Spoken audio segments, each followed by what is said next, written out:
करो दिन जुदाई के बहुत है कम, आपकी कसम, आपकी कसम।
डूब के खो जाएगा, जुल्फ के साये में दिल अरमा भरा सो जाएगा।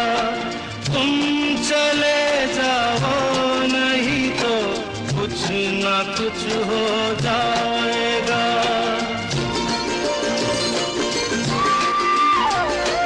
डगमगा जाएंगे ऐसे हाल में कदम, आपकी कसम, आपकी कसम।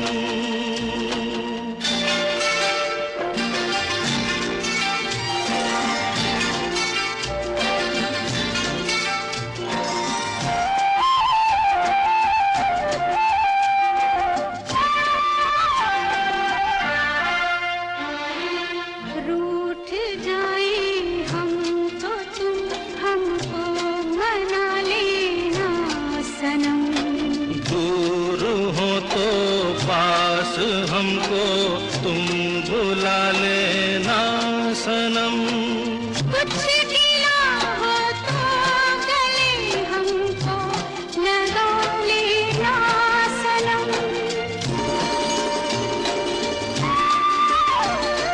टूट ना जाए कभी ये प्यार की कसम, आपकी कसम,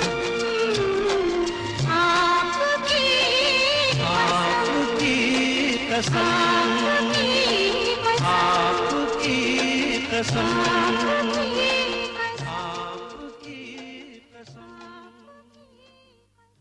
गुड इवनिंग, नमस्कार, सत श्री अकाल, आदाब। आप सुन रहे हैं रेडियो उड़ान और ये है प्रोग्राम दिल से दिल तक सीजन 9। मैं हूँ आरजे नरेश, वापस आ गया हूँ आपके पास।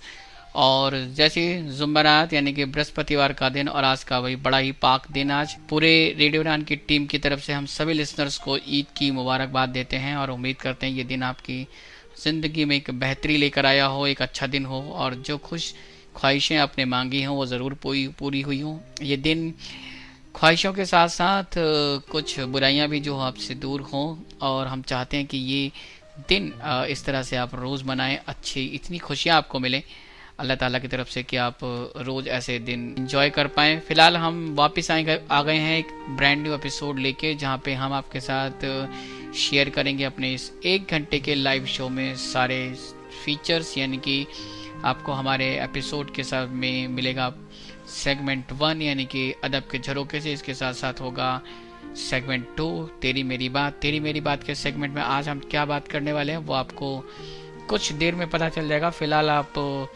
सुनते रहें जो मैं बता रहा हूँ, क्योंकि ये सारी चीज़ें हमारे शो में शामिल होने की आपके काम आने वाली हैं। इसके अलावा आपको रेसिपी ऑफ द वीक की फीचर भी मिलेगा जो हमारे दूसरे सेगमेंट के दौरान आपको मिलता है। तो ये वो चीज़ें हैं जो आज आपको शो में मिलने वाली हैं, यानी कि हाइलाइट्स कह सकते हैं शो की, इस पूरे 1 घंटे के लाइव शो में। अब क्योंकि ये लाइव शो है, इसका मतलब ये कि मेरे साथ साथ आप भी जुड़ सकते हैं। आपका भी ज़रूरी है, लाजमी हमारे साथ जुड़ना और बातें करना, और वो बातें शेयर करें जो आप मन में रखते हैं, जो आप कहना चाहते हैं, जो आप साझा करना चाहते हैं हमारे साथ, वो बातें आप यहाँ से हमारे साथ शेयर कर सकते हैं। और उसके लिए ज़रूरी है कि भाई हमारे जो मीडियम्स अवेलेबल हैं उन पे आप आएँ, यानी कि उनका इस्तेमाल करें। इस्तेमाल करेंगे तभी आप हमारे साथ जुड़ पाएंगे। शो में जुड़ने के लिए सबसे पहला जो आसान तरीका है वो शो का ऑफिशियल कॉन्टैक्ट नंबर है, यानी कि 9015173846। जी हाँ, 9015173846। इस नंबर के थ्रू आप हमें जुड़ सकते हैं। जुड़ने के लिए सिंपली कॉल कर सकते हैं। कॉल के साथ साथ आप WhatsApp call, WhatsApp text message, WhatsApp voice note भी ड्रॉप कर सकते हैं। अगर आपको लगता है कि आप कॉल के थ्रू नहीं जुड़ना चाहते हैं तो उसका भी उपाय हमारे पास है। उसके लिए आप क्लब हाउस पे लॉगिन करें, दिल से दिल तक लव टिप्स नाम के हाउस को ज्वाइन करें और इसके लाइव रूम में एंटर कर जाएं इसी वक्त, तो आप हमारे साथ जुड़ पाएंगे, शो में बातें कर पाएंगे। इसके अलावा जो लोग बोलकर या वॉइस टेक्स्ट वॉइस मैसेज के थ्रू नहीं कहना चाहते, वो अपनी बात सिर्फ लिखकर हम तक पहुंचाना चाहते हैं, तो उसके लिए भी बिल्कुल आप हमारे फेसबुक पेज और फेसबुक ग्रुप पे विजिट कर सकते हैं। पेज को लाइक करना होगा और ग्रुप को ज्वाइन करना होगा। नाम बिल्कुल सेम मिलेगा आपको, दिल से दिल तक, और अपनी बातें आप वहाँ भी शेयर कर सकते हैं। इसके साथ वेबसाइट विजिट कर सकते हैं रेडियो उड़ान की, www.radioudan.com। फीडबैक सेक्शन में जाना है, शो का नाम एक बार फिर से आपको चूज़ करना है, यानी कि दिल से दिल तक, और अपनी ईमेल आईडी टाइप करें, साथ में अपना संदेशा लिखें और पोस्ट कर दें, हम तक पहुंच जाएगा।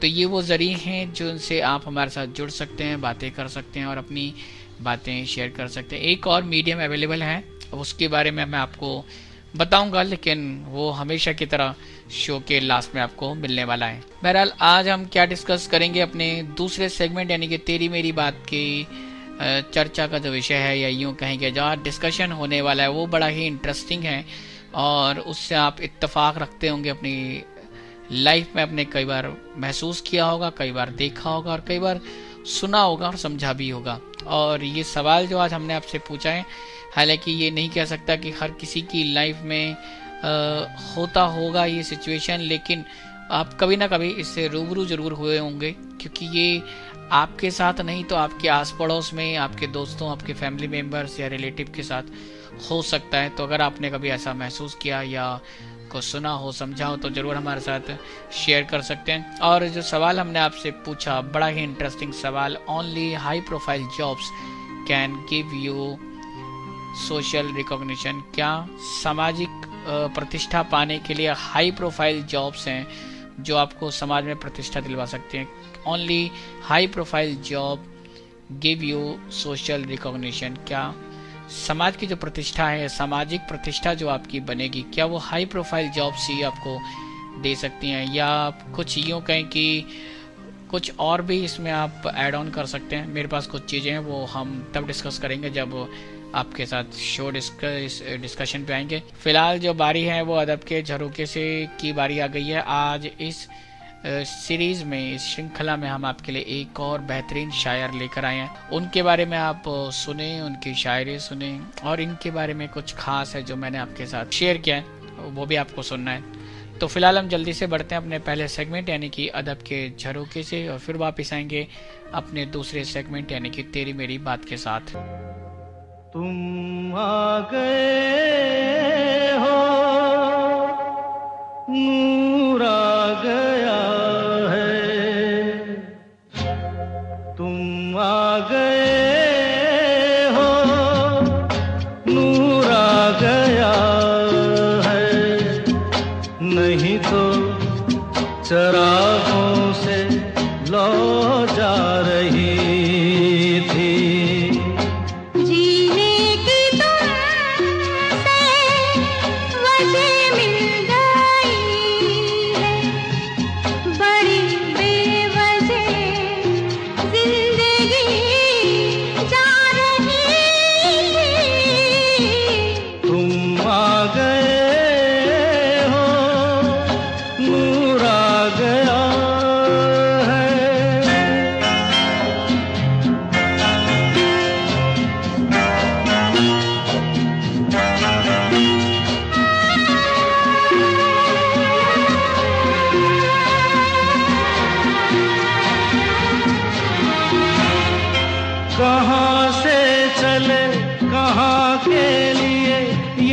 खबर नहीं थी मगर कोई भी सिरा जहाँ जा मिला वहीं तुम मिलोगे।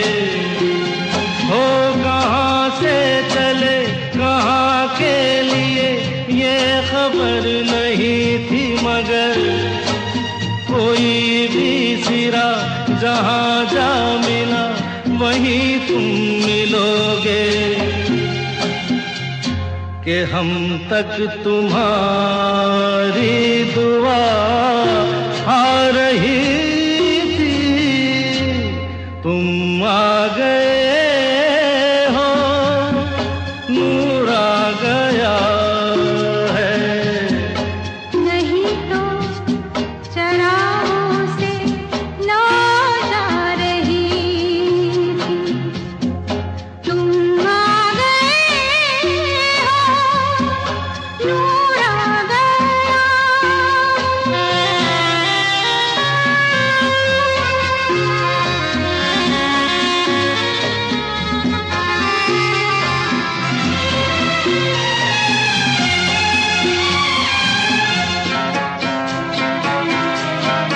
अदब के झरोके से में आपका स्वागत और अभिनंदन है। मैं आरजे नरेश वापिस आ गया हूँ आपके पास इस सेगमेंट को लेके, और इस सेगमेंट में आज हम एक और फेमस शायर की बात करने वाले हैं, और जिनकी मैं आज बात करने वाला हूँ इनका नाम आपने अक्सर सुना होगा, लेकिन नहीं सुना तो फिर भी मैं बता देता हूँ। इनका नाम है मोहसिन नकवी और ये पाकिस्तान के शायर थे। अगर इनकी बात करें तो मोहसिन नकवी का जन्म पाकिस्तान के पंजाब में हुआ था 1947, यानी कि 10 मई 1947 को पंजाब पाकिस्तान में हुआ था। इनके पेरेंट्स ने इनका नाम गुलाम अब्बास रखा, लेकिन बाद में इन्होंने अपना नाम चेंज किया और गुलाम अब्बास मोहसिन नकवी के नाम से ये फेमस हुए। अगर इनके पढ़ाई की बात करें तो उन्होंने ग्रेजुएशन सरकारी कॉलेज मुल्तान से किया और उसके बाद लाहौर यानी कि पंजाब यूनिवर्सिटी से इन्होंने अपनी मास्टर की डिग्री हासिल की। इसके बाद ये कम्युनिटी के लिए बहुत सा काम करने लगे। इसके साथ साथ इन्होंने बहुत सी किताबें लिखी और एक मर्तबा इनको बेस्ट फिल्म अवार्ड भी मिला था। अगर इनकी जीवन के आखिरी पलों की बात करें तो इनकी मौत काफ़ी दर्दनाक थी। इनका कत्ल किया गया था 15 जनवरी 1996 को, जब इनकी उम्र सिर्फ 49 साल थी, और कहते हैं कि इनकी बॉडी में 40 गोलियां मारी गई थी। तो एक बड़ा ही दर्दनाक अंत हुआ एक ऐसे इंसान का जो प्यार मोहब्बत की गज़लें लिखता था, कविताएं लिखता था, शायरी करता था, और साथ में ये इन्होंने उन लोगों के खिलाफ भी अच्छा खासा लिखा जो सियासत में हैं और अपनी आवाम को प्यार नहीं करते, उनका ध्यान नहीं रखते। चलिए इन्हीं की आवाज़ में आपको कुछ सुनवाते हैं जो उन्होंने लिखा है और बेहतरीन लिखा है। तो ये हैं मोहसिन नकवी आप सबके लिए। हवा का लम्स जो अपने किवाड़ खोलता है, हवा का लम्स जो अपने किवाड़ खोलता है, तो देर तक मेरे घर का सुकूत बोलता है। हवा का लम्स जो अपने किवाड़ खोलता है, तो देर तक मेरे घर का सुकूत बोलता है। हम ऐसे खाक नशीं क्या लुभा सकेंगे उसे, हम ऐसे खाक नशीं क्या लुभा सकेंगे उसे, वो अपना अक्स भी मीज़ाने ज़र में तोलता है। हम ऐसे खाक नशीं क्या लुभा सकेंगे उसे, वो अपना अक्स भी मीज़ाने ज़र में तोलता है। उसी से मांग लो खैरात अपने ख्वाबों की, वो जागती हुई आंखों में नींद घोलता है। उसी से मांग लो खैरात अपने ख्वाबों की, वो जागती हुई आंखों में नींद घोलता है। सुना है जलजले आते हैं अर्श पर मोहसिन, सुना है जलजले आते हैं अर्श पर मोहसिन, कि बेगुनाह लहू जब सीना पे बोलता है। सुना है जलजले आते हैं अर्श पर मोहसिन, कि बेगुनाह लहू जब सीना पे बोलता है। गजल के चंद अशार अर्ज करता हूं कि न समातों में तपिश घुले, न नजर को वक्फे अजाब कर, जो सुनाई दे उसे चुप सिखा, जो दिखाई दे उसे ख्वाब कर। अभी मुंतशिर न हो अजनबी, न विसाल रुत के करम जता। अभी मुंतशिर न हो अजनबी, न विसाल रुत के करम जिता।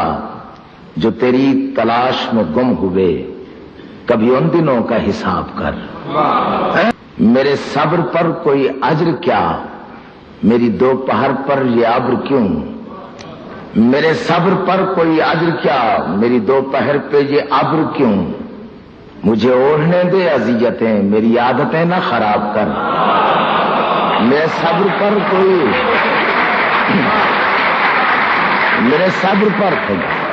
मेरे सब्र पर कोई अज्र क्या, मेरी दोपहर पे ये अब्र क्यों। मुझे ओढ़ने दे अजियतें, मेरी आदतें न खराब कर। कहीं आबलों के भंवर बजें, कहीं धूप रूप बदन सजें। कहीं आबलों के भंवर बजें, कहीं धूप रूप बदन सजें। कभी दिल को थल का मिजाज दे, कभी चश्म तर को चनाब कर। कहीं आबलों के भंवर बजें, कहीं धूप रूप बदन सजें। कभी दिल को थल का मिजाज दे, कभी चश्म तर को चनाब कर। ये हुजूम में शहरे सितम गरां, न सुनेगा तेरी सदा कभी। ये हुजूम में शहरे सितम गरां, न सुनेगा तेरी सदा कभी। मेरी हसरतों को सुखन सुना, मेरी ख्वाहिशों से खिताब कर।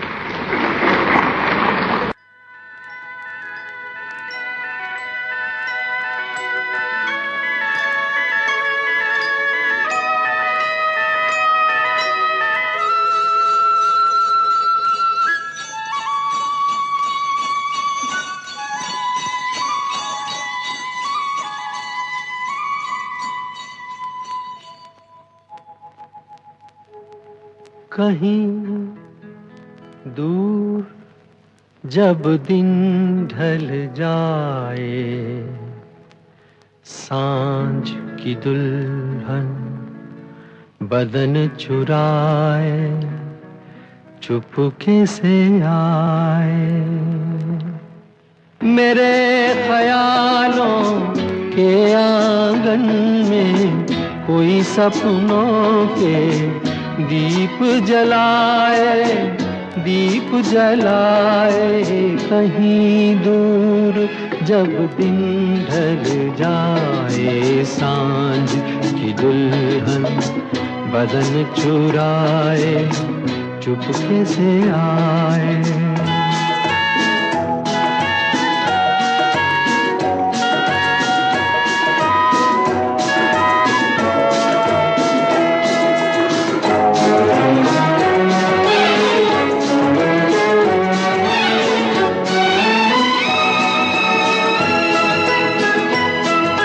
कभी यूं ही जब हुई बोझल सांसें भर आई, बैठे बैठे जब यूं ही आंखें, तभी मचल के प्यार से चल के छुए कोई मुझे पर नजर न आए, नजर न आए। कहीं दूर जब दिन ढल जाए, सांझ की दुल्हन बदन चुराए चुपके से आए।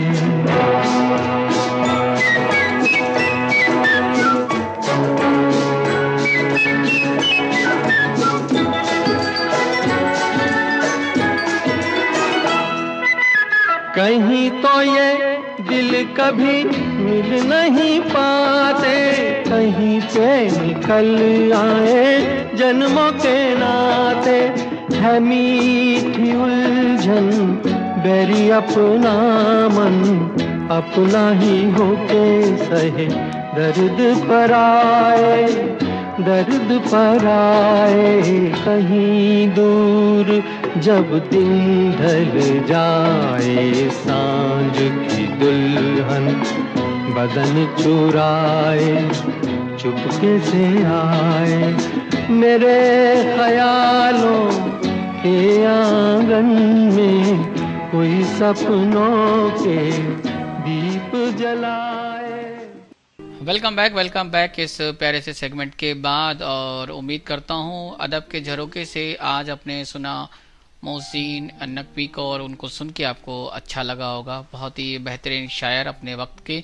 हालांकि ये बात सच है कि एक छोटी सी उम्र में उनको इस दुनिया को ज़बरदस्ती अलविदा कहना पड़ा। ये नेचुरल डेथ नहीं थी इनकी, इसलिए इसको मैं कह रहा हूँ कि ज़बरदस्ती अलविदा कहना पड़ा। फ़िलहाल कहते हैं कि जितना भी था वो बेहतरीन था। उन्होंने बहुत कुछ लिखा, बहुत सी किताबें लिखी। आप उनको पढ़ेंगे तो आपको मज़ा ज़रूर आएगा और पता चलेगा कि किस तरह का उनकी लिखने का तरीका था और किस तरीके से वो चीज़ें को समझते थे और देखते थे। फिलहाल बारी आ गई हमारे वापस दूसरे सेगमेंट यानी कि अदब के झरोके के बाद तेरी मेरी बात की। और तेरी मेरी बात का जो सेगमेंट हमारा है, हमेशा की तरह ये डिस्कशन होता है जहाँ पे हम आपके लिए कुछ ना कुछ सवाल लाते हैं, आपसे कुछ बातें पूछते हैं और आपकी राय जानने की कोशिश करते हैं कि आप उन सवालों पे, उन मसलों पे, मौजूज़ पे कैसे अपनी बात रखते हैं, कैसे आप उनको समझते हैं और किस तरीके से लोगों को अपनी एक राय देना चाहते हैं, अपना विचार साझा करना चाहते हैं लोगों के साथ। आज भी हमने आपसे एक इंटरेस्टिंग सवाल पूछा है ऐसा ही, only high profile job give you social recognition. क्या समाज में जो हाई प्रोफाइल जॉब्स होती हैं वही आपको सामाजिक प्रतिष्ठा दे पाती हैं, या इसके अलावा कुछ और भी चीज़ें हैं जो आपको सोसाइटी में रिकॉग्निशन दे सकती हैं? और क्या ये क्योंकि ये समाज पे भी निर्भर करता है, समाज और संस्कृति का जो आचरण है, जैसी व्यवस्था है, जिस तरह के लोग हैं, उन पे भी डिपेंड करता है कि आप किस तरह की सोच रखते हैं, कैसी सोच समझ वहाँ पे विकसित हो पाती है। और इस पे आप लोग हमारे साथ जुड़ के अपनी बातें शेयर कर सकते हैं। उसके लिए आप शो के ऑफिशियल कॉन्टैक्ट नंबर 9015173846 पर हमें कॉल कर सकते हैं। इसके साथ साथ WhatsApp call, WhatsApp text message या व्हाट्सअप वॉइस नोट के थ्रू भी अपनी बात शेयर करें। आप चाहें तो क्लब हाउस पे लॉगिन करें। लॉगिन करने के साथ दिल से दिल तक लव टिप्स नाम से हाउस को ज्वाइन करके इसके लाइव रूम में एंटर कर जाएं तो आप हमारे साथ जुड़ सकते हैं और बातें शेयर कर सकते हैं। तो ये एक मैंने जैसा आपको बताया कि इसमें कई सारे पहलू हो सकते हैं। हालांकि सामाजिक प्रतिष्ठा पाने के अब क्योंकि टेक्नोलॉजी बहुत एडवांस है, सोशल मीडिया अवेलेबल है और बहुत सी चीज़ें हैं, लेकिन समाज में कई बार ये जो चीज़ आज हमने आपके साथ शेयर की, बेसिकली ये सवाल जो कहीं ना कहीं से पूछा गया, या जो मेरे पास एक सवाल आया था जिस पे हम चर्चा करें, कुछ लोग चाहते हैं कि हम उस पर बात भी करें हमारे लिसनर्स में से ही। तो क्योंकि जब भी आपने अक्सर सुना होगा कोई बहुत अच्छी पोस्ट पे सेलेक्ट होता है, या कोई स्पोर्ट्स में बहुत अच्छा करता है, या फिर कुछ और अचीवमेंट अगर किसी को होता है, तो जहाँ पे उनका अचीवमेंट अप्रिशिएट किया जाता है, उसी जगह पर उनके फैमिली में कुछ चीज़ें ऐसी हो सकती हैं जो आपको लगता है कि थोड़ा सा उसे छोटा करके या कम आंक कर दिखाया जाता है। जैसे आपने कई बार सुना होगा, जैसे आईपीएस या आईएएस जब लोग सेलेक्ट होते हैं, परीक्षाएं पास करते हैं, तो उनकी तारीफ होती है, नो डाउट होनी चाहिए। लेकिन उसमें जब ये खास तौर पे बताया जाता है कि इनके पापा खेती करते थे, इनके पापा रिक्शा चलाते थे, या इनके पापा गोलगप्पे बेचते थे, कोई स्पोर्ट्समैन क्रिकेट में आ जाए या किसी और खेल में आगे अचीवमेंट है, चाहे वो मेडल लाए या देश के लिए और कुछ करे, वहाँ पे भी अप्रिसिएशन बनता है। लेकिन सिर्फ ये बताना कि उनकी फैमिली में कोई एक व्यक्ति था, या उनके पापा थे, या फैमिली थी, फाइनेंशियल कंडीशन बिल्कुल डिफरेंट हो सकती है, और उसकी वजह से उनके घर में कोई शारीरिक श्रम करता था, जो शायद क्योंकि ये कहते हैं समाज के मेंटेलिटी या मानसिकता का भी विषय हो सकता है, जहाँ पे जो मानसिक आप कार्य करते हैं, चाहे वो आप डॉक्टर हों, इंजीनियर हों, या आईएएस हों, आईपीएस हों, या बड़े ओहदों पे जब आप पहुंच जाते हैं, जहाँ पे आपको डिसीजन मेकिंग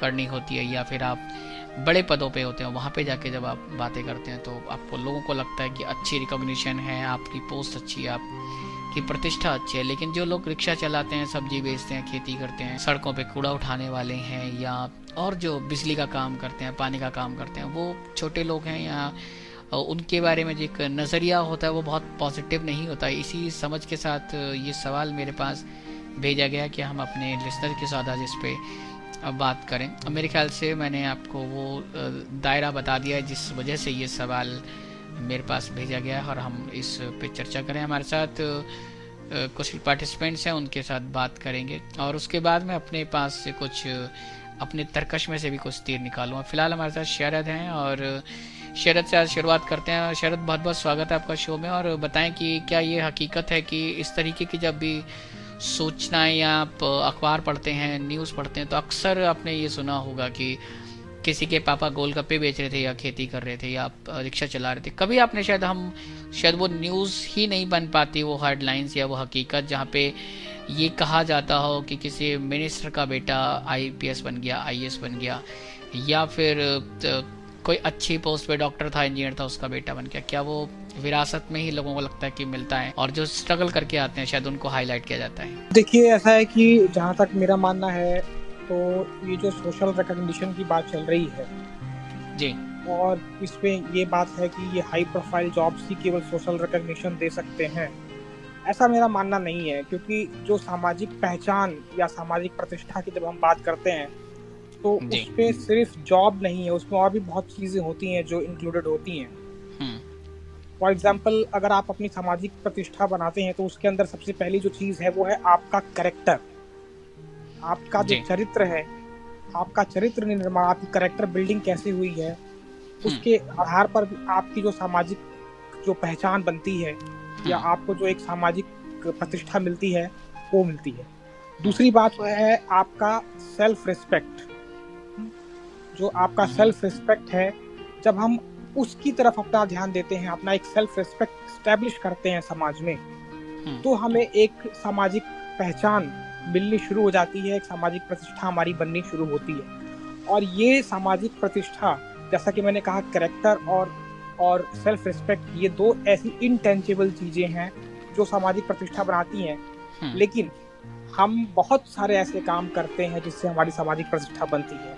हम एक्टिव समाज में बहुत सारे ऐसे काम करते हैं। फॉर एग्जाम्पल, हम सामाजिक सेवा कर सकते हैं।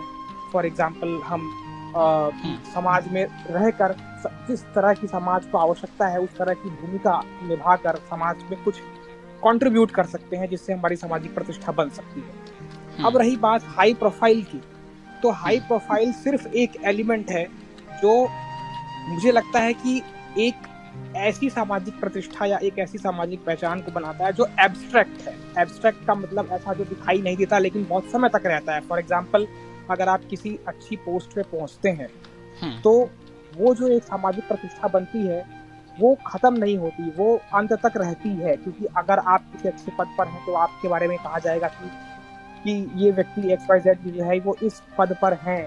अगर आप उस पद से रिटायर होते हैं तो ये बात कही जाएगी कि ये व्यक्ति इस ऐसे हाई प्रोफाइल पोस्ट से रिटायर हुए हैं।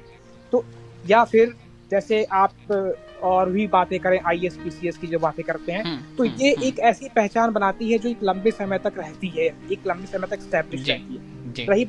रही बात आपकी जो जिस तरह की सामाजिक प्रतिष्ठा की बात मैंने पहले की, वो क्या है, उसके लिए आपको बहुत स्ट्रगल करना पड़ता है बनाए रखने के लिए। अगर आप बिगर जॉब के अपनी प्रतिष्ठा बनाते हैं, किसी दूसरे एक्टिविटी के थ्रू अपनी प्रतिष्ठा बनाते हैं, उसको कायम रखने के लिए आपको बहुत स्ट्रगल करना पड़ता है। क्योंकि बात ये होती है कि समाज एक ऐसी चीज है, जैसे कि वो कहा जाता है कि उगते सूरज को सभी सलाम करते हैं, डूबते को कोई नहीं करता।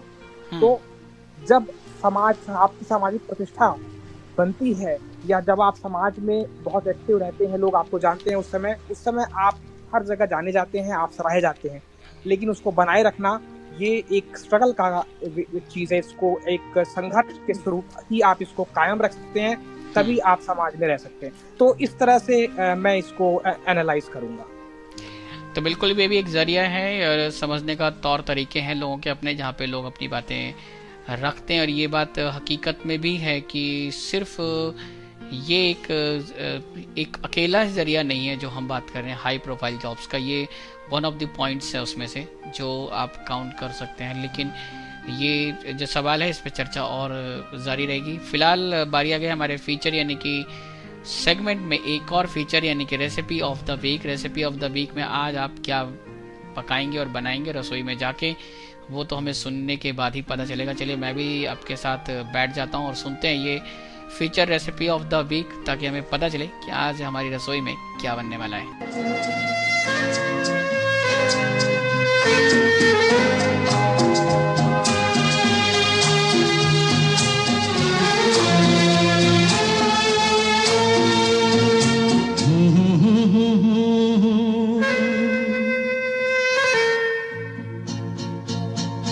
मेरी भीगी भीगी सी पलकों पे रह गए जैसे मेरे सपने बिखर के, जले मन तेरा भी किसी के मिलन को, अनामिका तू भीतर से।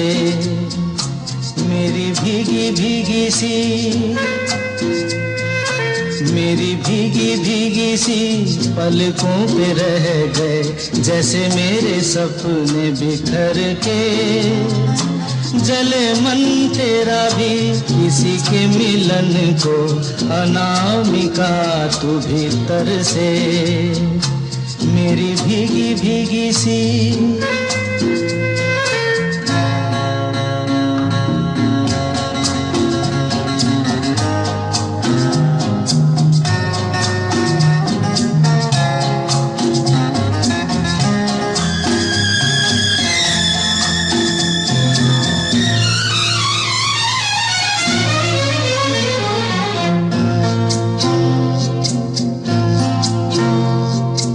तुझे बिन जाने बिन पहचाने मैंने हृदय से लगाया, तुझे बिन जाने बिन पहचाने मैंने हृदय से लगाया, पर मेरे प्यार के बदले में तूने मुझको ये दिन दिखलाया। जैसे बिरहा की रुत मैंने काटी, तड़प के आहें भर भर के, जले मन तेरा भी किसी के मिलन को, अनामिका तू भीतर से। मेरी भीगी भीगी सी।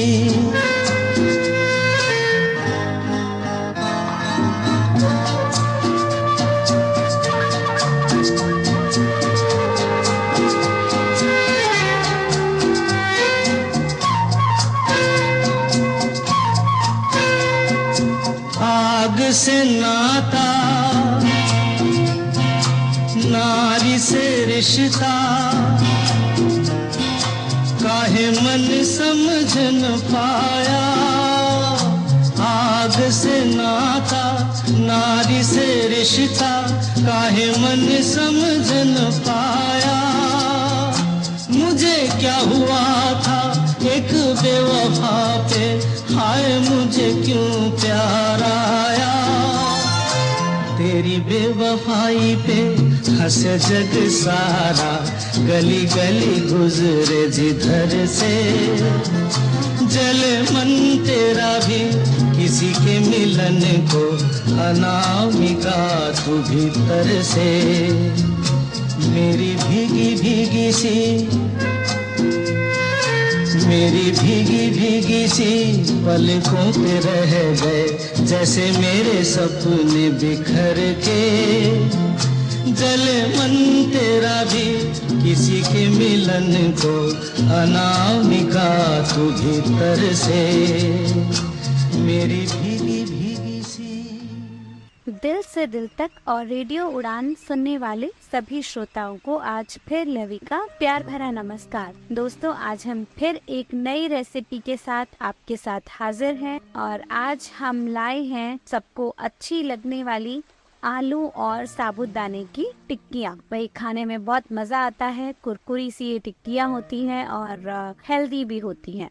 और ये एक इजी स्नैक्स है जिसे आप इवनिंग टाइम में भी बना सकते हैं और सुबह बच्चों के ब्रेकफास्ट में भी बना सकते हैं, और अगर नवरात्रों में भी इस्तेमाल कर सकते हो और नवरात्रे ना हो तो थोड़ा सा फ्लेवर ऐड करके वैसे भी ब्रेकफास्ट में खा सकते हैं। इतने सारे फायदे हैं भाई। तो शुरू करते हैं हम आज अपनी साबूदाने की टिक्की। साबूदाने की टिक्की के लिए सबसे पहले आपको चाहिए 1 कटोरी साबूदाना और उसके बाद 4 उबले हुए आलू और थोड़ा सा नमक और अगर आप नवरात्रि में यूज कर रहे हैं तो सेंधा नमक, और लाल मिर्च पाउडर अगर आप खाना पसंद करते हैं तो थोड़ा सा धनिया पाउडर और कुछ मूंगफली। इसके लिए हम क्या करेंगे, सबसे पहले हम मूंगफली को रोस्ट करके रख लेंगे कढ़ाई में, और उसकी जो ऊपर का जो एक पतला पतला सा छिलका होता है रेड कलर का, उसको उतार देंगे। उसके बाद उसे ठंडा होने के बाद हम हल्का सा उसे मिक्सी में रोस्ट कर लेंगे, मतलब मिक्सी में घुमा लेंगे थोड़ा सा, लेकिन एकदम पाउडर नहीं बनाना है हमें, सिर्फ थोड़ा सा कि वो दरदरी पिस जाए, वो रख लेंगे। और उसके बाद हम आलूओं को अच्छी तरह से मैश करके उसमें साबुदाना डाल देंगे। लेकिन साबुदाने को डालने से पहले आप उसे आधा घंटा भिगो कर रख दीजिए पानी में, और फिर उसको पानी को निचोड़ करके फिर उस साबुदाने को इस्तेमाल कीजिए। तो उस भीगे हुए साबुदाने को अच्छी तरह निचोड़ करके हम आलूओं में डाल देंगे, और उसमें जितनी भी हम मिर्च खाते हैं 1 चम्मच मिर्च अगर 4 आलू है तो, लेकिन अगर आप थोड़ी ज्यादा खाते हैं तो आप ज्यादा भी डाल सकते हैं, और 1 से 1.5 चम्मच नमक, अगर आप सेंधा नमक यूज कर रहे हैं तो 1 चम्मच नमक, और थोड़ा सा वो मूंगफली का चूरा।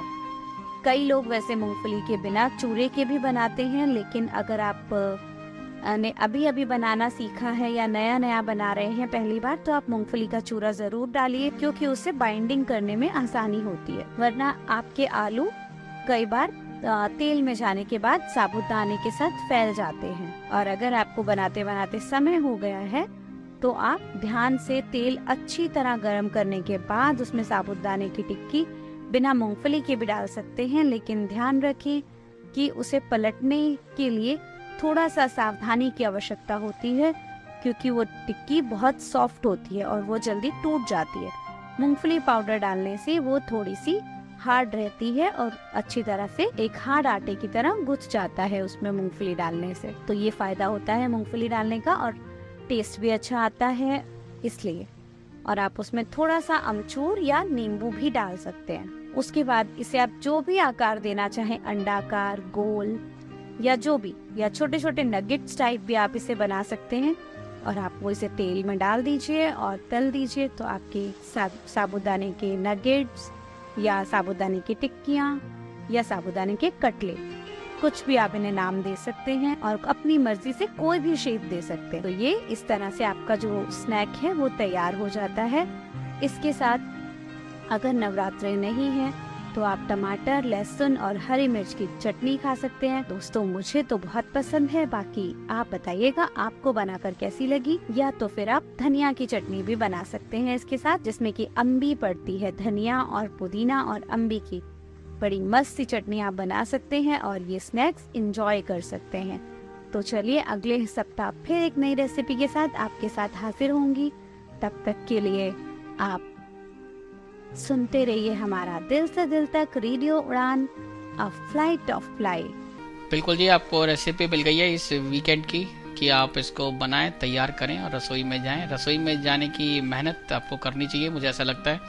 मैं भी कभी कभी जाता हूं, आप भी जा सकते हैं, मज़ा आएगा। कुछ चीज़ें नई मिल जाएंगी और कुछ ख़राब होंगी तो उससे भी कुछ ना कुछ मिल ही जाएगा। फिलहाल हम अपने दूसरे सेगमेंट यानी कि तेरी मेरी बात में हैं, और तेरी मेरी बात में आज हम आपके साथ जो मसला जो डिस्कस कर रहे हैं वो बहुत ही इंटरेस्टिंग है। Only high profile jobs give you social recognition. क्या समाज में आपको हाई प्रोफाइल जॉब्स ही रिकॉग्निशन देती हैं, जो सामाजिक रिकॉग्निशन या सामाजिक प्रतिष्ठा है वो मिलती है। इसमें शरद ने कुछ चीज़ें जिसमें ऐड की हैं वो हकीकत में मेरे पास भी वो चीज़ें थी, यानी कि आपका कैरेक्टर बिल्डिंग कैसा है, आप अपनी सोसाइटी और समाज के लिए किस तरह का काम कर रहे हैं। अगर आप बेहतरीन काम कर रहे हैं, इम्पैक्टफुल काम कर रहे हैं अपनी सोसाइटी के लिए, समाज के लिए, तो वो भी आपको रिकॉग्निशन देता है। इसका कोई मतलब नहीं कि आपकी लाइफ में कोई हाई प्रोफाइल जॉब है या नहीं है। इसके साथ साथ अगर आप अच्छे व्यक्तित्व के मालिक हैं और आप काइंड हार्टेड हैं, लोग समाज को, लोगों को अच्छी निगाहों से देखते हैं और सच में कुछ दया का भाव भी रखते हैं, मदद हेल्पफुल है दूसरों के लिए, तो भी आपकी एक रिकॉग्निशन लोगों में, समाज में बनती जाती है। इसके साथ साथ जो लोग इन्फ्लुएंसर हैं और लीडिंग क्वालिटीज़ जिनमें हैं, जो लोगों के लिए आगे बढ़ के बोल सकते हैं, लोगों को इन्फ्लुएंस करते हैं, उनकी भी सोशल रिकॉग्निशन बहुत अच्छी होती है। अब इसका कोई मतलब नहीं कि अगर वो किसी सरकारी जॉब या प्राइवेट जॉब में है या नहीं, कोई फ़र्क नहीं पड़ता। आपने बहुत से लीडर्स को देखा होगा जो बिल्कुल निचले तबके से आते हैं और लोगों के लिए काम करते हैं। अब तो ये जो पर्सनल अचीवमेंट वाला सेगमेंट है वो भी काफ़ी कुछ इन्हेंस हो गया है जब से हमारा सोशल मीडिया बहुत इम्प्रूव हुआ है। आपने कई बार देखा होगा कि बहुत गांव देहातों से जो लोग हैं और कुछ अच्छा गाते हैं, कुछ आर्ट करते हैं, कुछ पेंट करते हैं, और कुछ भी उनका एक बार वायरल हो जाता है तो वो फिर एक सोशल रिकॉग्निशन उनको मिलने लग जाती है, फिर उनको अच्छी जगह पे काम भी मिलने लगता है। ऐसी बहुत सी चीज़ें होती हैं लाइफ में जो हम अक्सर देखते हैं। तो सोशल रिकॉग्निशन के लिए बहुत सी चीज़ें जिम्मेदार हैं जो आपको दिला सकती हैं। हाई प्रोफाइल जॉब उनमें से एक है, और शायद ये आप इसको इस तरीके से भी देख सकते हैं कि न्यूज़ वो उन्हीं चीज़ों को शायद उठाते हैं। न्यूज़ या मीडिया की बात करें, चाहे वो इलेक्ट्रॉनिक हो या प्रिंट मीडिया, जहाँ पे कुछ इंटरेस्टिंग हो, जैसा कि मैंने आपको शुरू में बताया। जो हमारे एक लिसनर है जिन्होंने हमें ये सवाल बेसिकली भेजा था कि किसी को जब कोई कुछ बनता है तो उसके पेरेंट्स कैसी छोटी जॉब पे थे। देखिए, सामाजिक सोच है ये कि छोटी और बड़ी जॉब। मुझे ऐसा लगता है कि अगर सब्जी बेचने वाले, कूड़ा उठाने वाले, खेती करने वाले, रिक्शा चलाने वाले आपकी सोसाइटी में ना हो, सब डॉक्टर, इंजीनियर और साइंटिस्ट बन जाएंगे, ये सब IAS IPS बन जाएंगे, तो शायद आप काम ही नहीं कर पाएंगे। अनगिनत काम ऐसे हैं जो आप खुद नहीं करते हैं, दूसरों के भरोसे रहते हैं। अगर वो सो कॉल्ड छोटे काम या छोटे लोग जो शारीरिक या फिजिकल वर्क में है, अगर वो आपके साथ नहीं होगा तो आपकी पोस्ट भी शायद ख़राब होने लग जाएंगी, क्योंकि आप उन पे इम्पेक्ट नहीं डाल पाएंगे। हमारे साथ विन्नी है। विन्नी, बहुत बहुत स्वागत है शो में। और बताएं, आपको क्या लगता है कि सामाजिक प्रतिष्ठा या सोशल रिकॉग्निशन के लिए क्या और तरीके हो सकते हैं? गुड इवनिंग पहले तो सभी श्रोताओं को। और सोशल रिकॉग्निशन के लिए ये बिल्कुल ज़रूरी नहीं है कि आपके पास एक अच्छी जॉब हो या हाई प्रोफाइल जॉब हो, क्योंकि हाई प्रोफाइल जॉब जो भी आप बात ऑलरेडी कह चुके हैं, इसमें अब कहने के लिए ज्यादा कुछ बचता नहीं है। आपने देखा होगा कि आज की डेट में कुर्सी को सलाम होता है। वो कुर्सी कितने पैरों पर खड़ी है, कहने को वो 4 पैरों पर खड़ी है, लेकिन उसके नीचे अनगिनत हाथ और अनगिनत पैर होते हैं। तो वो उन पर खड़ी होती है हाई प्रोफाइल जॉब जो है, और आप जिस पर बैठे होते हैं उसके नीचे, आपके नीचे जो आपके साथ देने वाले होते हैं वो बहुत लोग होते हैं। जैसे कि आपने कहा ना कि अभी कूड़ा उठाने वाला, या मेरा मानना ये है कि जो ये लोग काम करते हैं, एक सब्जी वाले या एक कूड़ा उठाने वाले, ये एक हाई प्रोफाइल जॉब से ज्यादा मेहनत का काम करते हैं, और ज्यादा जो मतलब जो एक निगाह में आने वाला काम होता है, ज्यादा मेहनत का काम होता है, या ज्यादा मतलब एक रिकॉग्नाइज करने वाला काम होता है, या इनको थैंक्स बोलना चाहिए हाई प्रोफाइल जॉब पर बैठने वालों को, क्योंकि अगर ये लोग नहीं होंगे तो आप अपनी हाई प्रोफाइल जॉब, अपनी डिग्निटी नहीं बना पाएंगे। तो इनके ऊपर ये जो है नौकरियां खड़ी होती हैं। तो इसीलिए सोशल रिकॉग्निशन, अगर एक सब्जी वाला अपना काम ईमानदारी से करता है और वहीं वो किसी ऐसे व्यक्ति की मदद करता है जिसके पास खाने को नहीं है, तो वो उसके पास सोशल रिकॉग्निशन ज्यादा अच्छा होगा। या मतलब मैं आपको बताऊं कि मैं ऐसे ही फेसबुक स्क्रॉल कर रही थी, मैंने एक वीडियो देखा जहाँ पे एक आदमी कैंसर पीड़ित है और वो लोगों को जागरूक कर रहा था, क्यों कि आप जंक फूड मत खाइए, बर्गर मत खाइए। तो वो भी अपनी एक सोशल डिग्निटी रखता है, सोशल वैल्यू उसको भी मिल रही है, सोशल रिकॉग्निशन उसको भी मिल रही है। तो ये बिल्कुल जरूरी नहीं है। आप अपना काम ईमानदारी से कीजिए, समाज के लिए कुछ कीजिए, ऐसे लोगों के लिए कीजिए जिन्हें सच में जरूरत है, तो आपको सोशल रिकॉग्निशन अपने आप मिल जाएगा, कहने की जरूरत नहीं होगी।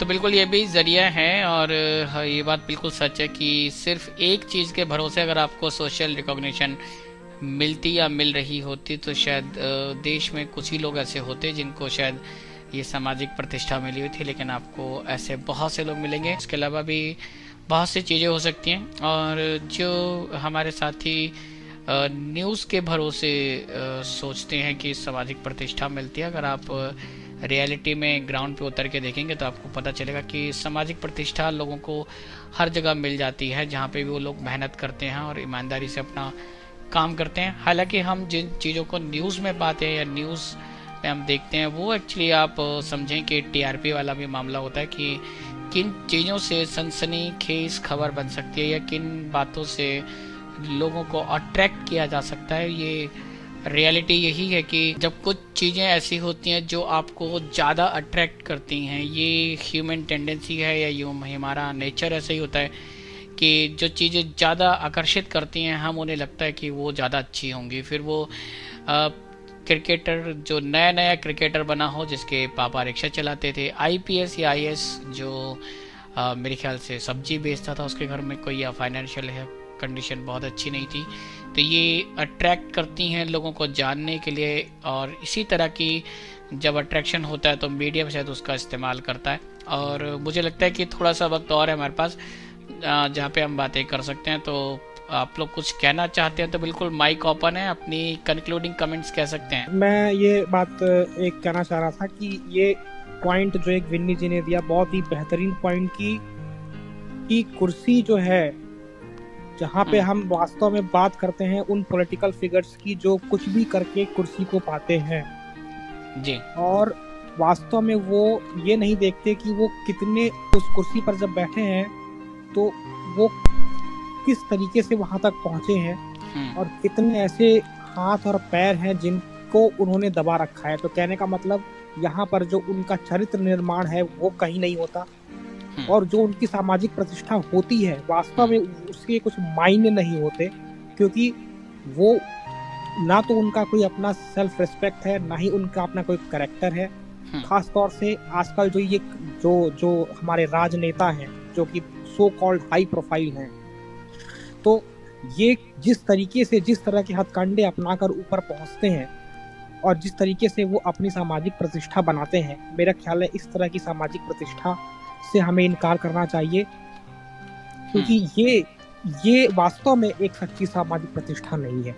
निश्चित रूप से ये उन लोगों को जो मेहनत करने वाले लोग हैं, मेहनत कश लोग हैं और बहुत संघर्ष करके ऊपर जाते हैं, उन लोगों की सामाजिक प्रतिष्ठा पर ये एक आघात है, उन लोगों के स्वाभिमान पर एक आघात है।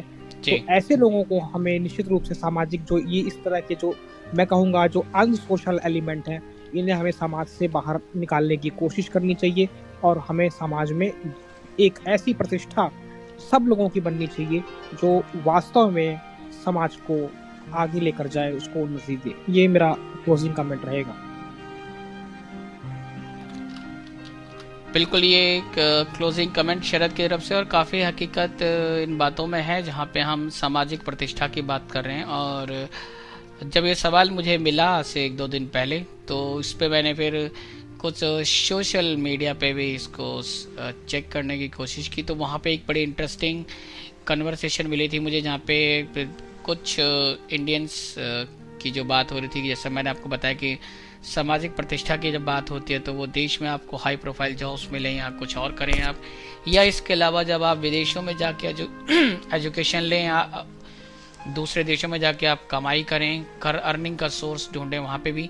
तो वहाँ पे जो मुझे एक बड़ी इंटरेस्टिंग चैट मिली थी जहाँ से मुझे लगा कि ये समाज और शायद का एक सोच का मामला भी हो सकता है, जहाँ पे एक इंसान ने लिखा हुआ था कि हम भी इंडियंस हैं लेकिन हम रेस्टोरेंट में काम करते हैं, और जब रेस्टोरेंट में काम करने के दौरान जब कभी हम किसी अमेरिकन या किसी दूसरे देश के इंसान से मिलते हैं, ख़ास तौर पर उन्होंने अमेरिकन लिखा हुआ था, तो हम उनसे बात करते हैं, हाय हेलो करते हैं, तो वो बड़ी शालीनता से हमारे साथ मिलते हैं, हाथ मिलाते हैं, उसके बाद अपनी सीट्स लेते हैं। और जब हम किसी इंडियन से ये बात करते हैं, हाय हेलो करते हैं और ये समझते हैं कि कोई अपने देश का बंदा है, अपने देश का व्यक्ति है, तो क्योंकि वो इंडिया से यहाँ पर आया था, उनको थोड़ा बड़ा फील होता है जो भी रहता हो, उस दौरान वो कभी हाथ नहीं मिलाते, कभी बात नहीं करते और सिंपली अपनी सीट पे बैठ के अपनी मेन्यू पढ़ते हैं और उसके बाद ऑर्डर देना शुरू कर देते हैं। तो हालांकि ये सोच का जरिया है, कौन किस तरीके से सोचता है, वो एक बिल्कुल ही अलग तरह का मामला है कि आप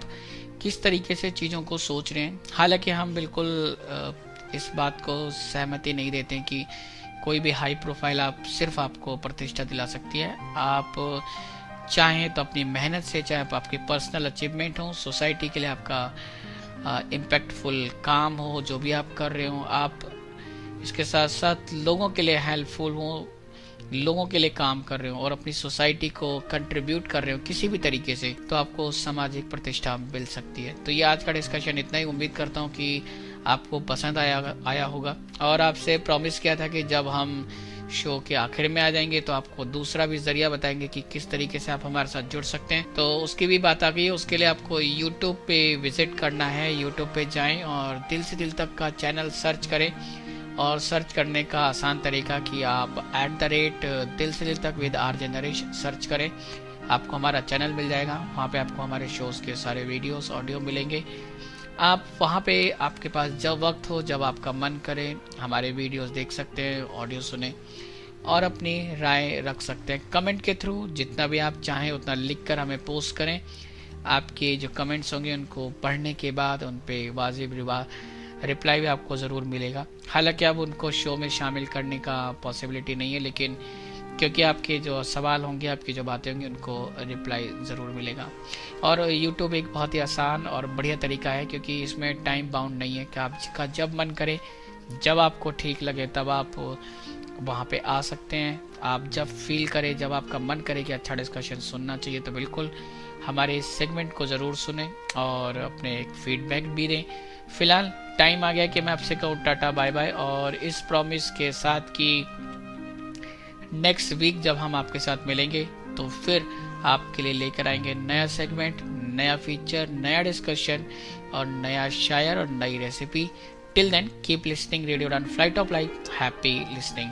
अच्छा तो हम चलते हैं, अच्छा तो हम चलते हैं, फिर कब मिलोगे जब तुम कहोगे, जुमेरात को, हाँ हाँ आधी रात को, कहाँ?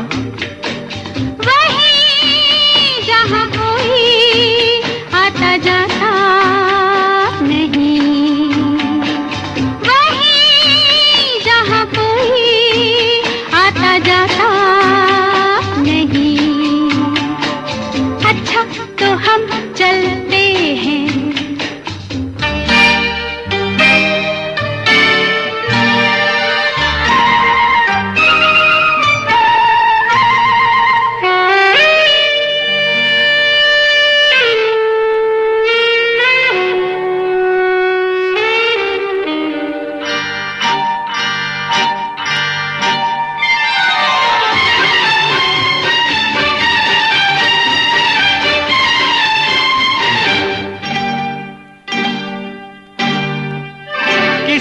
देखा तो नहीं तुम्हें आते, नहीं मैं आई हूँ छुपते छुपाते, देर कर दी बड़ी, जरा देखो तो घड़ी, ओहो मेरी तो घड़ी बंद है, तेरी ये अदा मुझे पसंद है, देखो बातें बातें कर लो जल्दी जल्दी, फिर ना कहना अभी आई अभी चल दी, तो आओ पास बैठे पल दो पल,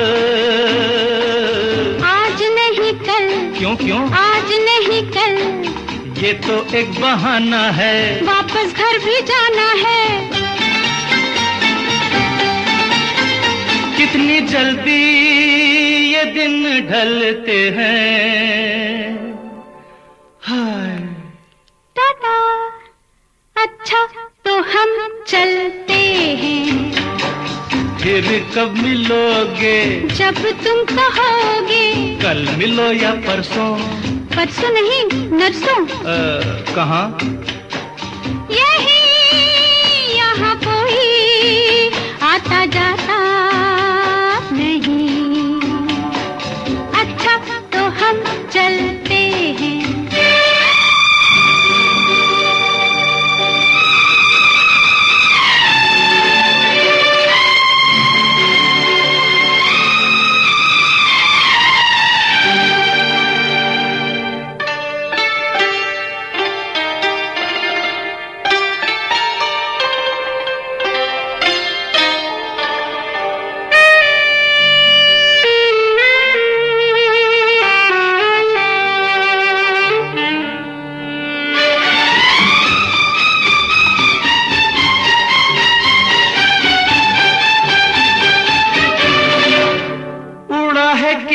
लिए तेरा रंग गोरी, हमारी पकड़ी गई है बस चोरी। अच्छा राम जाने क्या हुआ, कैसे हुआ ये गजब, मेरा चल जो जरा ढल गया, सारी दुनिया को पता चल गया। कैसे खेलेंगे अब आँख में चोली, ले जा आके मेरे घर से मेरी डोली। तेरे घर वाले न कर दे इनकार,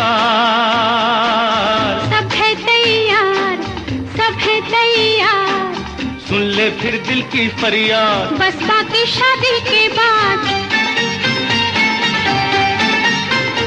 पिया देखो दिए जलते हैं। अच्छा अच्छा तो हम चलते हैं, अच्छा तो हम चलते हैं, अच्छा तो हम चलते हैं, अच्छा तो हम चलते हैं, अच्छा तो हम चलते हैं।